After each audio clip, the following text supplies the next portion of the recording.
It didn't start with a decision or even a thought I could name. It started with a moment so small and strange I almost convinced myself it hadn't happened at all. The kind of moment that slips through your day like a thread coming loose. In your sleeve, unnoticed until it catches on something sharp and suddenly unravels everything you thought was still holding together. I had just handed him a glass of cold soda, condensation already slipping down the sides, when our fingers touched for a second too long. Not accidentally, not boldly either, just long enough for my body to register a kind of warmth I hadn't felt in years, a warmth that made me pause before I could pull my hand back like I normally would have. His name was Owen, tall, quiet, mid-40s, the kind of man who never rushed a sentence or filled silence with unnecessary noise, someone who leaned back when he listened and made you feel, without saying it outright, that your answer mattered more than the question itself. My husband owed him money. Not a fortune, but not something we could cover easily, especially with the house repairs and the rising costs that had started piling up like leaves in October, slow and silent until one day the yard just isn't walkable anymore. They'd done a few jobs together the previous spring, remodeling basements, sealing driveways, the kind of side gigs that men pick up when their main hustle doesn't quite cut it. And somewhere along the line, my husband borrowed more than he could repay. Always with the promise that next month would be different, that one good contract would fix it all, that everything was temporary if we just waited it out. But months passed and nothing changed, except the look in my husband's eyes when he saw the bills.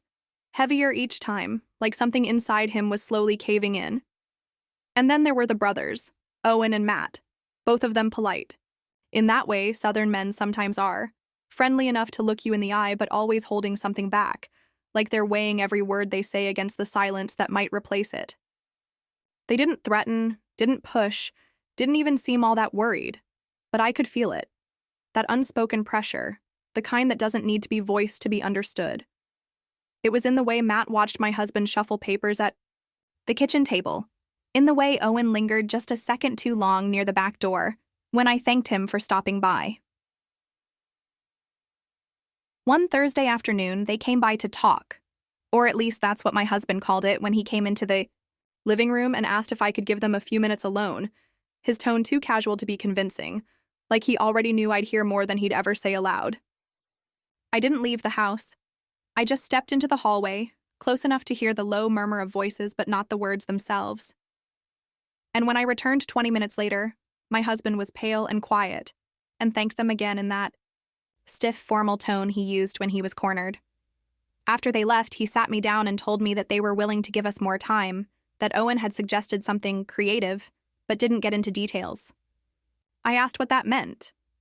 He shrugged, said maybe I could reason with them, and when I looked at him, really looked, I saw something I hadn't expected. Not panic, not guilt, but hope.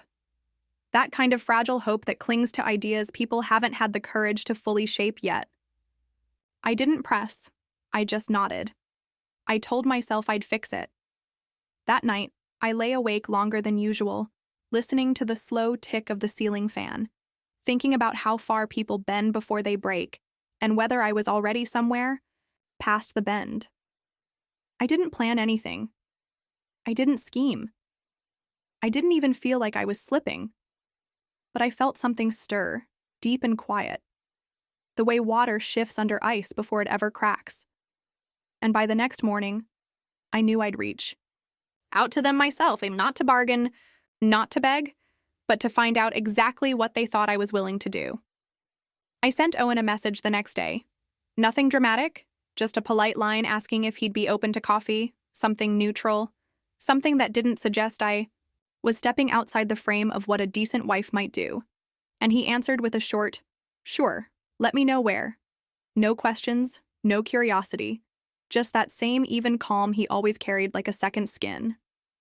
We met at a small diner just off the highway, the kind of place with cracked vinyl booths and laminated menus that never change, where the waitress calls everyone hon but somehow makes it sound like she means it. He was already there when I arrived, sitting by the window with a cup of black coffee and that same slight nod he gave everyone, like a man who never needed to explain himself. I slid into the booth across from him and wrapped my hands around the mug the waitress set down before either of us spoke. For a moment, neither of us said anything, and I realized how rare that is, to sit in silence with someone without it. Turning awkward, to feel something stretching between you that isn't tension, but something slower and older, like recognition you hadn't expected. When I finally did speak, it wasn't what I thought I'd say. I didn't bring up the debt. I didn't ask about interest or timelines or how much he thought was still fair to expect from us. I just said, I want to understand what you meant by creative. He didn't blink, didn't shift in his seat or look surprised.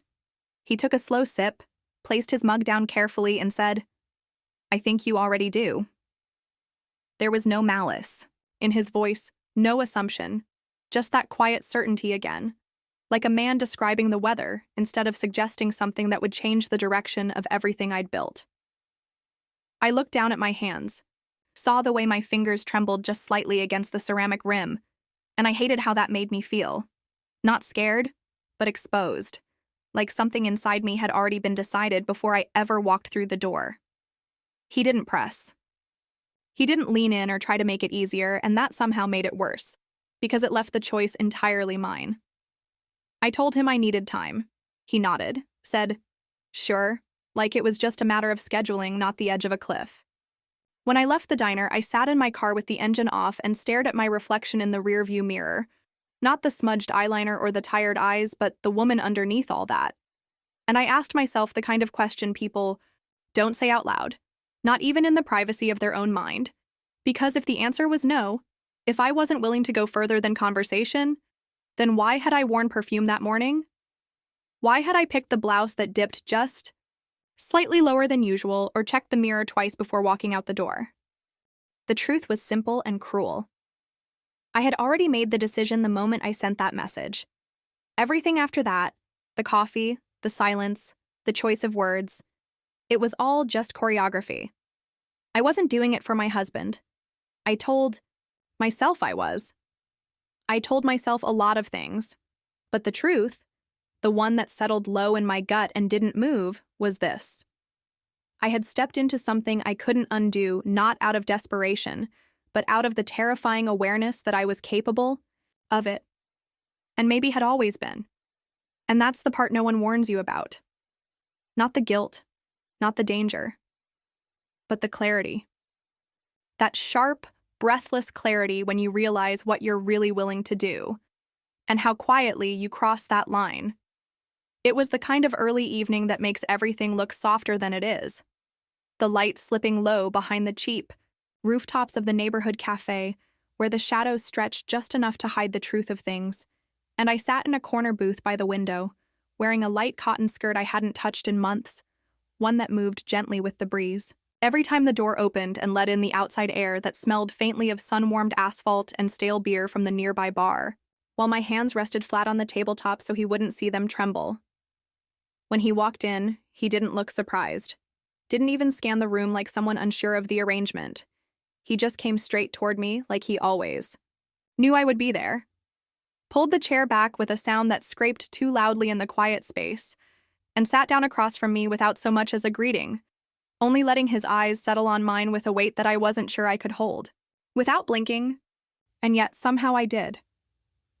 He wore the same navy jacket I remembered from the last family gathering, the one where he didn't speak more than a few words to anyone. And when he finally spoke, it was with a low evenness that seemed too calm for the sentence it carried, because he said the number like it was nothing more than a grocery list item, 29,500, no emotion, no threat, no question, just a fact dropped like an anchor in the middle of the table. Nodded, just once, and kept my voice steady as I said I understood, even though I didn't know how we had let it get that bad. Even though I didn't know how he had let us slip so far into a hole without telling me until it was already being measured in digits and due dates. And Ron, calm, calculating Ron, leaned back and said he'd heard how things were going. Lately, how the shop was underperforming and Kevin was scrambling for every client he could hold on to, and that sometimes people don't need courtrooms. They need choices. I didn't respond right away because I wanted the silence to say something too. Something like control, like intention, like maybe I had come here not because I was desperate, but because I had decided to be something other, then helpless. And when I did speak, I said that not everything in life should be counted in dollars. that sometimes other things could carry weight too. And I watched how his brow shifted just slightly, not with amusement, but with interest. Like a man turning over a stone he thought was familiar only to find something unexpected beneath it. His smile this time wasn't polite or automatic. It was real, small, and a little too slow to be casual. And he said, maybe we could revisit the conversation Monday, that maybe there were ways to stretch time without breaking the terms entirely, and maybe I should think about what exactly I meant by not everything. When I stood to leave, I reached for my bag and my hand brushed against his on the edge of the table, not by accident but not entirely planned either, and I let it linger for a beat too long, let my fingers press just enough for him to notice the softness in my grip before pulling away and walking toward the door without glancing back. Though I could feel his gaze on my spine like heat even after I stepped into the fading light of the parking lot. The drive home was quiet in that buzzing way when the world outside keeps moving, but nothing inside you does. And even though I turned on the radio like I always did to fill the space between who I was and who I was becoming, I didn't register a single lyric or headline, only the sound of my own breath as it caught just slightly every time I replayed his voice saying, Monday, like a promise I hadn't known I was waiting to receive. When I got home, the lights were low and Kevin was already in bed, curled onto one side with his arm across the empty half of the mattress, like he was still waiting for me in some unconscious way. And I stood in the doorway for a long time without stepping inside, just watching his face in the dim glow of the hallway light. And for the first time in our years together, I felt like every thought in my head belonged only to me. I leaned against the doorframe a little longer than made sense for someone who was simply tired after a drive across town, and while his chest rose and fell in the kind of deep sleep that comes from exhaustion and not peace, I realized I wasn't standing there because I missed him or because I wanted to crawl into bed beside him and pretend none of this had happened. I stood there because something in me had split open in that cafe, not violently, not dramatically, but quietly, like a seam loosening under pressure that had built for far too long without anyone noticing the fabric fray. I moved through the hallway as if walking into someone else's house, took off my shoes in the dark like it might keep the noise from echoing in my chest, and stepped into the bathroom where the mirror caught my reflection before I could prepare for it, and I saw not just my face but the small changes I hadn't wanted to see. The way my mouth sat more still, the way my eyes didn't flinch under fluorescent light, the way I looked like a woman who had started making choices with her whole body instead of only with her head. The water from the faucet ran cold at first, then turned warm, and I cupped it in both hands, not to wash away anything but to feel something tangible on my skin that wasn't guilt and wasn't clarity either, because I wasn't sure yet what I was carrying, except for a knowing that once you cross into possibility, there's no reverse, only pause or play. And that night I didn't press either. I slipped under the covers without waking him and lay on my back staring at the ceiling with the kind of stillness that isn't rest but resistance, trying not to replay the way Ron's fingers had grazed mine, or the way his voice had sounded when he said Monday like a key slipping into a lock I hadn't known was there.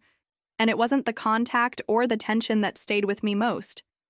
It was how easy it had been to match his pace, how natural it had felt to hold his gaze without blinking first. I didn't fall asleep until hours later, and even then it was the kind of sleep where your dreams feel like warnings more than rest. And when morning came, the weight in my chest hadn't lifted but settled, like something I would now carry with me, not out of regret but because I had willingly taken it on, and that was the part that unsettled me most.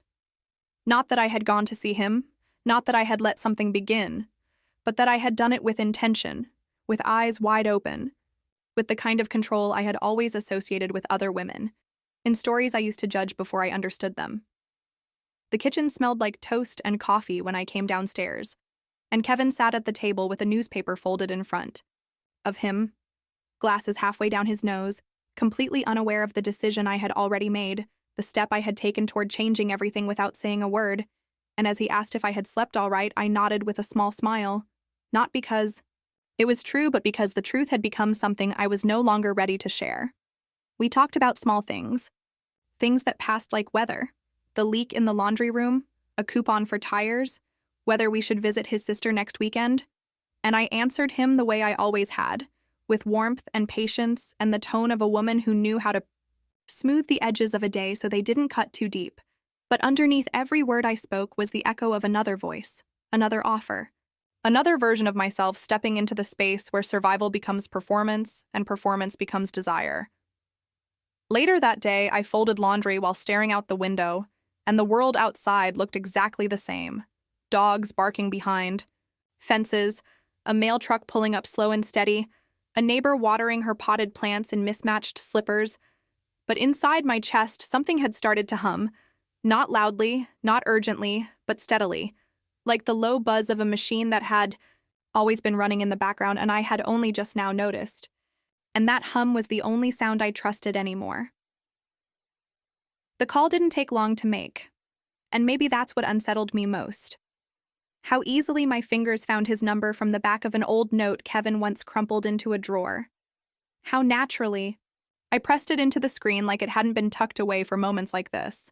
And when his voice answered with that same half-curious, half-knowing tone he used the last time I saw him across our porch railing, I felt something coil in my stomach. Not fear, not anticipation, but a strange blend of ownership and exposure, like a secret I had chosen to unwrap in slow motion. He didn't ask why I was calling, not right away. He just said he had a break. Around 4 if I didn't mind walking near the east entrance of the park, where the trees still held that late summer glow and the benches stayed warm from the sun long after it dipped behind the roofs. And when I said yes, I realized I hadn't even asked myself what I would wear, or how I would explain being gone for 2 hours. The answer had already grown its own legs and walked ahead of me. I showed up in a dress I hadn't worn since May. The one Kevin once said looked better on me when I wasn't trying so hard, and as I passed the bus stop and the stretch of old iron fencing where teenagers carved initials into rust, I spotted Tim leaning against the railing with his arms crossed, like he wasn't waiting, but also hadn't moved since he got there. And when our eyes met, I saw the flicker, that twitch of familiarity. The quick scan that happens when a man remembers something physical and tries not to let it reach his mouth. He didn't smile right away, but he tilted his head the way he always did when I used to walk barefoot across our backyard in the evenings. And he said I smelled the same as that June when the power went out and we drank warm beer in plastic chairs until the sky turned violet, and the way he said it didn't sound like a compliment or a memory. It sounded like a confession. He didn't know how to pull back, and I didn't give him any room to. We walked along the path without touching, without brushing arms, just side by side like people who had stopped needing to explain how they ended up back in each other's orbit, and when he said he still checked.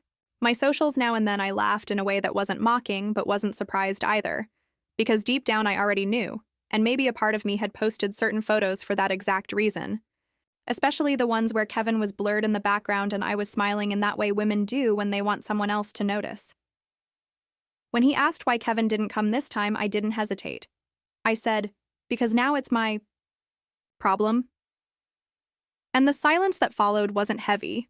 It was almost soft, like he'd been waiting for me to say those words so he didn't have to ask again. And as we sat on that low stone edge near the duck pond, the sun hit his jaw just enough to make me remember how sharp it felt when he would hold my face with one hand and kiss me like he was sure nothing else mattered. I told him we needed more time. Not much. Just enough to rearrange things, and he nodded slowly like he was already expecting the ask. And for a moment, I thought he would just say yes, that he'd keep it businesslike and clean.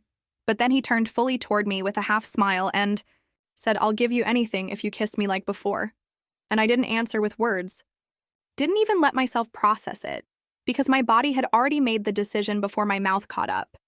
It wasn't a fast kiss or one done out of obligation. It wasn't loud or desperate or theatrical. It was the kind of kiss that starts in the stomach and rises slow like steam, the kind that remembers pressure points and leans into them gently, not out of seduction but out of recognition. And when my lips met his, it felt less like betrayal and more like remembering something I wasn't supposed to keep, something that had once belonged to me and maybe still did. And I hated how easy it was to let that part of me resurface. His breath didn't change. Not the way it used to when he got excited or caught off guard. It stayed steady and slow, like he was counting it in his head just to keep something from showing, and even when I pulled back and rested my hands on my lap like nothing had happened between us just now, he didn't speak, just looked at me with the kind of expression that makes silence feel louder than anything either of us could have said. I turned away first, not because I wanted to escape, but because that stillness scared me more than anger ever could. That complete absence of judgment, as if what just happened didn't need permission or apology. And it made me wonder whether I'd crossed a line or simply returned to it. He didn't follow when I stood up, just stayed seated with his arms draped loosely over his knees, and I said I should get going, that I'd check in next week if anything changed, but I couldn't look him in the eye while I said it. Not because I was ashamed, but because some part of me was still vibrating from the way his lips had parted against mine. The familiar warmth of it burning under my ribs in a way I hadn't felt in years. I walked back through the park slowly, the breeze catching the hem of my dress and tossing it around my knees like a reminder that I was still someone's wife, still someone's plan. And when I reached the parking lot and sat in my car for a moment before turning the key, I realized my hands were shaking, not from guilt, but from how quickly I'd stopped feeling any. On the drive home, I didn't turn the music on, didn't even roll the windows down. I just stared at the road ahead and thought about how easily Tim had slipped back into my bloodstream, how simple it had been to let my body override my promises, and how quiet the consequences felt now that I was past the moment of decision. I parked 2 houses down and waited until I saw the living room lights flicker on, waited until I was sure Kevin had taken his shower and climbed into bed the way he did every Tuesday with the window cracked open and a glass of water on the nightstand, and then I walked in like I had nothing to hide, dropped my bag gently on the chair, and tiptoed through the hallway like a stranger afraid of waking someone else's husband. He didn't wake, didn't stir when I stood over him for a minute, and watched his chest rise and fall under the light quilt his mother had made years ago, the same one he always kicked off halfway through the night, and for the first time in a long time I realized there was no trace of me in his sleep, no reflex to reach for me, no space carved out on his side of the bed where I used to curl into his shoulder without even thinking about it. I lay down next to him without brushing against him, without even letting our breath sync up. And as I stared at the ceiling in that low orange glow from the porch light filtering through the blinds, I opened my phone and typed out a message that said, "Thanks for understanding. I hope we can talk again soon," and sent it to Ron without overthinking, without editing or softening, just letting the words go like they had no weight left to carry. He replied within minutes. "You know where to find us." And there was no flirtation, no loaded phrasing, just that same flat tone he always used when he was in control of the situation and wanted me to know it. And I didn't flinch when I saw it, didn't feel the rush of panic or the tug of shame. I just read it once and let the screen go dark, turned on my side and stared at the wall. Like maybe if I stayed still long enough, I could convince myself this wasn't the beginning of something I wouldn't be able to stop. I showed up earlier than planned, partly because I didn't want to risk being late, but mostly because I needed to own the space before it became anyone else's. And as I walked into that dim corner pub just off Route 9 where the parking lot was cracked and uneven and the windows fogged from the inside, I scanned the tables for a quiet spot and settled into one against the far wall where the yellow light didn't reach too harshly, and the sound of glasses clinking didn't drown out the sound of my own breath. The waitress came without needing to be waved down, and I asked for a glass of red, something dry but not too bitter, something I could sip without thinking too hard about how long it would take me to finish. And as she walked away, I pulled my phone out of my coat pocket and checked the time even though I already knew it, then checked it again 5 minutes later, as if that would change the rhythm of what was about to happen. There was something oddly calming about the wooden tables stained with water rings and the background hum of a song I used to know in college, playing just low enough that I couldn't catch the lyrics. And for a moment, I let myself believe this could be simple. 1 drink, 2 conversations, a few decisions disguised as casual glances, until the bell above the entrance gave a soft clang, and I looked up without thinking, only to feel everything in my chest go still at once. He walked in like it was nothing, like this was just another Wednesday evening stop before heading home, wearing the same frayed denim jacket he always kept in the truck, and the same boots he used to leave by the back door without ever wiping them clean, and I swear I would have laughed out loud if the sound hadn't gotten stuck somewhere between my ribs and my throat, because what were the odds of my husband choosing this place, this hour, this table of all tables in a town with 50 other bars he could have gone to instead?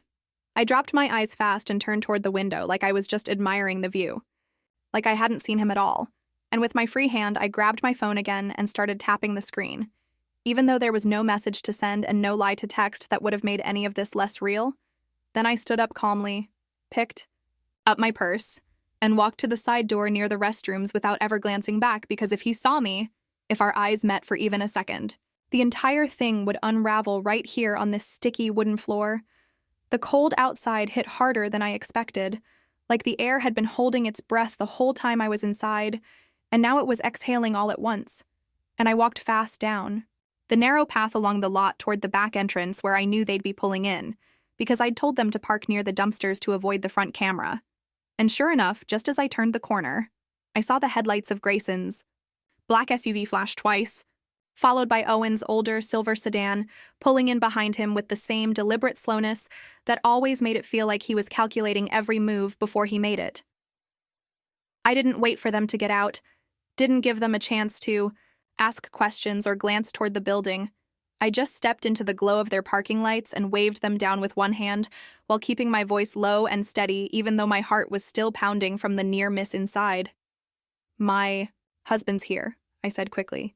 "He just walked in. I don't know why. Maybe coincidence, maybe something else, but we can't stay here, not even for a minute." Their doors opened almost at the same time, and they stepped out looking confused but not argumentative. And before either of them could speak, I added, "If you're serious about talking, we go somewhere else. I already have a place in mind. And it's close. No eyes, no questions, no interruptions." And even though I could tell they weren't thrilled about the sudden shift, neither of them pushed back, and I knew that meant they were more curious than cautious, which was all I needed. Grayson gave a small nod and got back behind the wheel without a word. Owen followed a second later, and I turned on my heel and walked toward my car parked down by the fence, my hands still shaking slightly, but my spine straight as a rail, because if there was one thing I couldn't afford right now, it was hesitation, not after what I'd already set in motion. I pulled out of the lot first, leading them down the 2-lane stretch that curved past the old feed mill and the faded church sign with the missing letters, and I didn't look in the mirror more than once because I already knew they were behind me, because I already knew that if I gave myself even a second to reconsider what I was doing, the weight of it all might finally catch up with me, and I wasn't ready to feel that just yet. The motel sat just off the highway like a forgotten piece of the 70s someone forgot to repaint, its sign buzzing faintly in neon pink and blue, and I chose it weeks ago not because it was nice. It wasn't. But because it was quiet, far enough from town to avoid familiarity, and close enough that no one would question why 3 cars pulled into the back lot on a Thursday night. I parked beneath the lone streetlight that worked, and walked up to the front desk with my coat still on, my hair tucked low behind my ears, and when the man inside asked if I needed more than one key, I said no, and gave him a name that wasn't mine, sliding a 50 across the counter like I'd done this before, even though my palms were still warm from the steering wheel and my throat felt like cotton. Room 117 was halfway down the side wing, past the ice machine that hadn't worked in years, and the vending machine that blinked exact change only, and by the time I slid the key in and opened the door, I could hear their engines shutting off and the crunch of gravel underfoot as they approached. Slower now, less certain than before. I flipped on the light, opened the window 2 inches just to move the air, and pulled off my jacket while the heater kicked in with a rattle that made the walls shake a little, then set the bottle of wine. I'd brought on the chipped dresser and poured 3 glasses without waiting for them to knock because I didn't want the sound echoing through the night. They entered one after the other, quiet, not speaking yet, their eyes scanning the room and then landing on me like I was some unsolvable equation that suddenly made more sense than they expected, and I gestured toward the small table near the window, already knowing neither of them would sit first because whatever this was, it wasn't a business meeting anymore.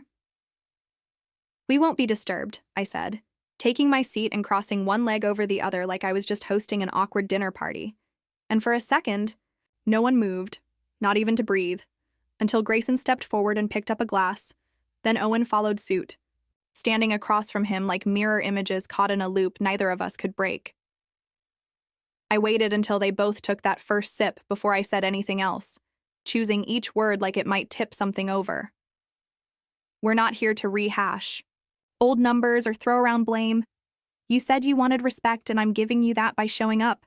But now you tell me how this ends because I didn't come here just to talk." The silence that followed wasn't heavy. It was focused, sharpened like a knife edge right before it hits the table. And as they watched me, I knew they understood what I wasn't saying out loud. Knew that tonight wasn't about schedules, or deadlines, or payment plans. It was about testing how far we'd let reality bend before it snapped into something none of us could name, but all of us could feel. Owen set his glass down first, then walked toward the far side of the room, his hand brushing the curtain without pulling it shut, and Grayson stayed near the table but shifted his weight like he was ready for something but unsure what it would be, and I stood up slowly. Not to break the tension but to anchor it, because if I didn't own this moment, it would own me. When I finally spoke again, my voice didn't waver and my back didn't curve and my gaze didn't drop, because this was the night I stepped out of being someone's wife and someone's excuse and someone's liability. "Let's stop pretending," I said. We all knew where this was headed. And even though they still hadn't touched me, hadn't crossed any line you could point at, everything in the room already felt changed, like the air itself had rearranged its molecules just to keep up. Nothing about what followed was rushed or loud or clumsy. It unfolded like a pact written in the quiet between heartbeats, in the way two hands find a rhythm without needing instructions. And I didn't think about mourning or consequences, or the sound my name would make if anyone ever found out. I just let the moment last as long as it needed to, so that when it was over, I wouldn't wonder what if. And when the room finally settled and the heater stopped rattling and the wine sat untouched on the table, I reached for my phone with steady hands and typed one short message to myself. Not to them, not to Kevin, just to the part of me that still kept track.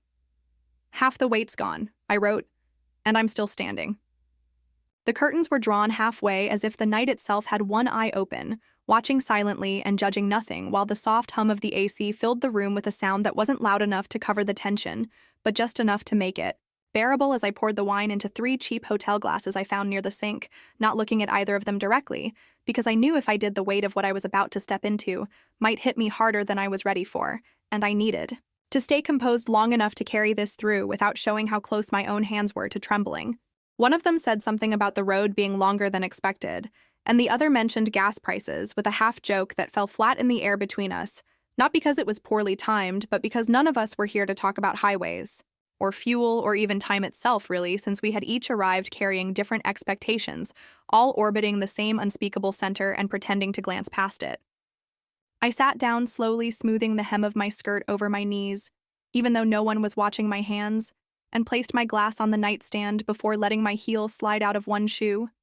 Not dramatically, not seductively, just practically, and I felt the quiet stretch tighter, like it was waiting for me to say something that would name what this evening had become and make it real. Instead, I said we should get this part over with, meaning the talk, but also not meaning just that, and both of them looked at me like they understood more than I said, but still needed me to say it outright, as if they were letting me have the illusion of control, or maybe offering it back to me knowing I'd already given it away the moment I messaged them separately and set this night in motion.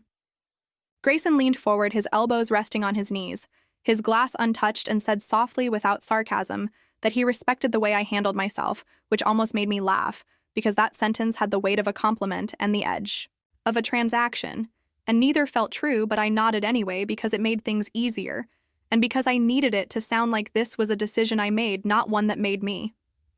I turned to Owen, who hadn't said much since the door closed, and asked if he still wanted the same deal we'd discussed, and he nodded without blinking, but then added that things didn't need to be decided right away, which I took to mean he was watching me for signs of hesitation or regret or guilt, and I gave him none because I couldn't afford to flinch now, not after everything I had already crossed. The silence returned, but it wasn't empty this time. It was full of the things none of us were ready to say aloud, and when I reached for my glass again, brushing my fingers near Grayson's hand, I didn't move away fast enough, and that was the only answer he needed to stand and take the step that changed everything. Not with words, not with pressure, but with the certainty of someone who'd been invited without needing the invitation spoken. I didn't close my eyes when it happened, and I didn't ask questions afterward, because nothing about this night was about reassurance or meaning. It was about moving forward on a path that no longer needed to be paved with reasons, only with results. And when the second pair of footsteps moved closer without hesitation, I realized that I had built this moment stone by stone, and there was no stepping around it now. Nothing about that hour was spoken of in the language of requests or questions, because there are moments where silence is not a lack of words, but a shape they would only distort, And in that hotel room with its too thin walls and dimmed lamp and scratchy comforter, I felt the clarity that comes not with understanding, but with the surrender to something that no longer leaves room for pretending it isn't happening. And that surrender was not violent or chaotic, it was just inevitable, like gravity or sleep. There was no plan for what would follow because what happened next didn't belong to the future or the past. It belonged to that room and to the people we became inside.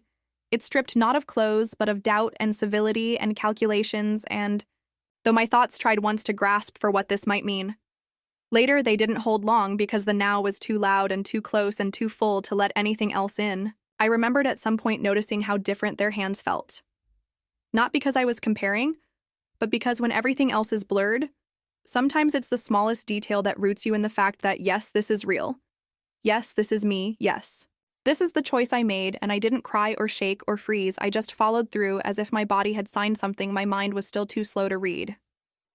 There was a point where I looked toward the window, which was still cracked open from earlier, and I remember thinking how strange it was that the world kept going outside, that cars still moved, and people probably laughed, and clocks ticked, and somewhere a child was asking for a glass of water, while inside that small room I was crossing a line I could never walk back over even if I traced every step perfectly in reverse. By the time everything had quieted and the air had gone heavy with that particular stillness that only settles when nothing is left undone, the bottle of wine was half empty and untouched, and I sat on the edge of the bed with my bare feet pressing into the cold floor and my thoughts running nowhere fast, while behind me the sound of their breath told me that the night had finally worn even them down to sleep. I got up, slowly wrapped in a sheet more out of habit than modesty, and moved to the bathroom where I rinsed my face with water, too warm to wake me and too gentle to sting. And when I looked into the mirror, I didn't search for guilt or bravery or beauty, I just looked because sometimes all you need is proof that you're still here, and that your reflection doesn't vanish just because something inside you has shifted.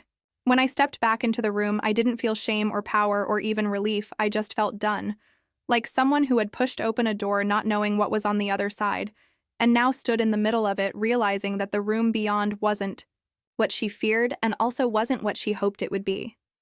It just was, and that was enough for the night. I pulled the blanket gently up over both of them, not with affection, not with resentment, just with the care of someone who knew this would never be spoken of again, and that it didn't need to be. And I climbed into the other bed where I could face the window and the slice of moonlight cutting through the glass, and I closed my eyes knowing only one thing with clarity: that when morning came, I would leave that room lighter by half a debt and heavier by a truth no one would ever guess, by looking at me. He stood in the kitchen holding out a mug of coffee with that tired but cheerful grin that always softened me in ways I never admitted even to myself. And when he said the brothers had called that morning to say they'd not only given us more time but had also reduced the amount out of respect, I took the mug slowly, nodded, and let a smile rise just enough to match his, because I knew exactly what that respect had cost, and it wasn't something he would ever need to understand. He didn't ask questions not because he was naive, but because people in love often choose silence over clarity. And in that moment, as we sat at the kitchen table with the early sun warming the window panes and the bills stacked neatly between us, I let him believe what he needed to believe, and I told him simply that we had talked like adults, and that sometimes when you show people your real situation, they respond with decency. And he nodded, like someone who needed to believe the world could still be decent. That week moved differently through the house, as if some invisible weight had lifted from the corners of the ceiling and the baseboards and the dark hallways that used to hold our tension like dust. And for the first time in what felt like months, he slept through the night without shifting or sighing or getting up to check his phone, and I noticed these small things more than I should have. The steadiness of his breath, the way he poured cereal without checking the price, the softness, returning to how he looked at me when he thought I wasn't watching. I responded the way I always had before anything broke. I cooked his favorite meals without waiting for a reason. I folded the laundry while humming something without thinking about what the words meant. I answered family texts on time and wiped the counters twice, even when they were already clean, because being normal takes effort when your insides haven't quite settled into the shape of what they did.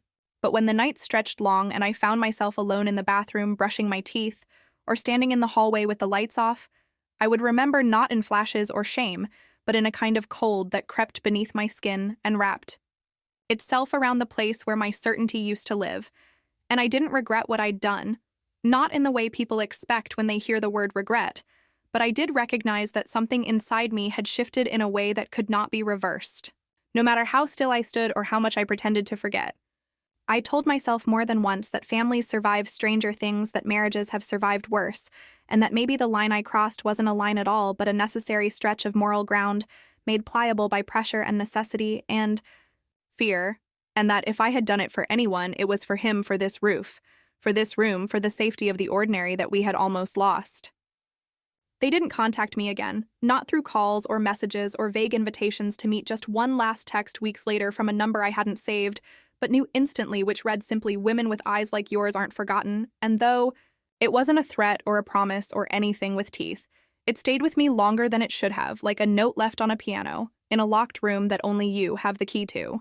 He reached for me one night as the house settled and the silence became whole, and his hand found my waist like it always had. And I let it stay there, not out of guilt or performance, but because the truth is, you don't stop loving someone just because they didn't see the cost of what you did for them, and you don't destroy the shelter you just finished rebuilding, even if the blueprint still trembles in your hands. I didn't tell him what it cost because I didn't have the words for it, not really. And even if I had them, I wasn't sure he could carry them the way I did, because some truths are shaped like stones, and when you pass them to someone who loves you, they don't just drop them, they break under the weight, and I wasn't ready to see that look in his eyes. Not the one where he realizes he'd been protected from something that would change him too. So I kept the days simple and the nights softer, and when I cooked, I added a little more salt like he liked. And when I folded his shirts, I smoothed out the creases with a little more care. And when he kissed my cheek before work, I turned into it. Just enough to keep the warmth from leaving, and none of it felt fake. It just felt like something being built again from pieces no one else could see. Sometimes when I sat at the kitchen counter with the mail unopened, or stood in line at the store with the same detergent I always bought, I'd feel that strange, hollow thud of memory. Not like longing, but like a bruise that hasn't fully healed. And I would let myself remember not the details, not the weight of hands or the tone of breath, but the moment before I made the choice, the moment I knew I would and that I wouldn't come back the same. It wasn't guilt. Not exactly. It was more like a quiet echo that reminded me. There are versions of me that now exist only in theory. The ones who would never have walked through that hotel door or poured that second glass of wine, or looked in the mirror the next morning and seen not shame but the calm certainty of a woman who knew what survival required and had given it without asking anyone's permission. I think that's what scared me most. Not what I did, but how clearly I understood why I did it and how quickly I accepted it once it was done. Not as a failure, but as a fact.